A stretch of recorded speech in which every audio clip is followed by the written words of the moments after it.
ओम शांति। सतचित आनंद स्वरूप दुख हरता सुख करता बाप संगम युग पर हमें ऐसी शिक्षा देते हैं जिससे हम संपूर्ण पवित्र बनकर अपने घर विश्रामपुरी में जा सके और फिर राजधानी में आकर अपना वर्षा लें। तो आइए रिवाइज करते हैं आज के 27 जून 2026 के मधुर महावाक्यों को। आत्मा घर कब जा सकेगी? जब बिल्कुल पावन बन जाएगी। इस अंतिम जन्म में बाप के किस डायरेक्शन को पालन करने से कल्याण होता? बाप से पूरा वर्षा लेना, विष को छोड़ अमृत पीना, बुद्धि को बाहर नहीं भटकाना, 63 जन्मों की पुरानी आदतों को मिटाना, रात दिन देही अभिमानी बनने की मेहनत करना। शांति धाम क्या है? विश्रामपुरी। वापस घर क्यों नहीं जा सकते? क्योंकि तमो प्रधानता की खाद पड़ी हुई है। वापस घर कब तक नहीं जा सकते? जब तक बाप आकर वापस न ले जाए। अंत में अच्छी अवस्था किसकी होगी? अच्छे पुरुषार्थी की। कौन बाप की याद को कभी नहीं भूलते हैं? जो निश्चय बुद्धि हैं। ऊंच पद कौन पाते हैं? श्रीमत पर चलने वाले। पावन दुनिया में कब जा सकेंगे? जब पावन बनेंगे। अभी हमने क्या क्या समझा है?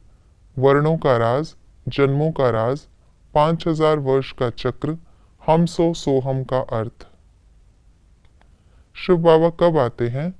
कल्प कल्प संगम पर, जब भक्ति पूरी होती है, जब सारा झाड़ जर्जरीभूत अवस्था को पाता है। पाप का घड़ा कब भरेगा? जब अबलाओं पर अत्याचार होंगे। स्वर्ग का मालिक कब बनेंगे? जब देही अभिमानी बनेंगे। पदमपति बनने की युक्ति क्या है? बुद्धि में अविनाशी ज्ञान रत्नों की धारणा करना। सबसे जास्ती भक्ति करने वालों की निशानी क्या है?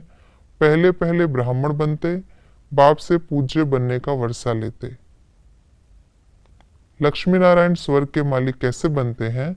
बाप की मत पर चलने से।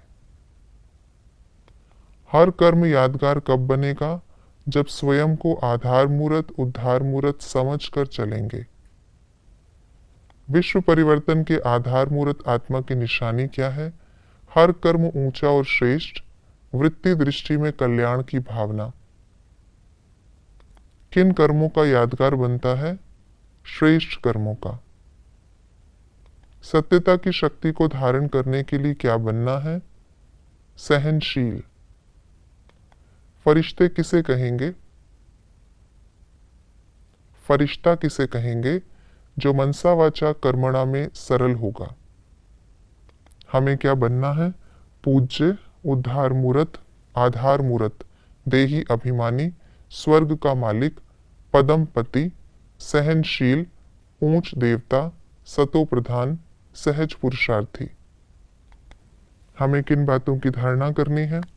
ज्ञान अमृत पीना, बाप और वर्षे को याद करना, ऊंच पद पाने का पुरुषार्थ करना, अपनी बुद्धि को कहीं नहीं भटकाना, याद से आत्मा का किचड़ा निकालना, देही अभिमानी बनने की मेहनत करना, अत्याचारों को सहन कर बाप से पूरा वर्षा लेना।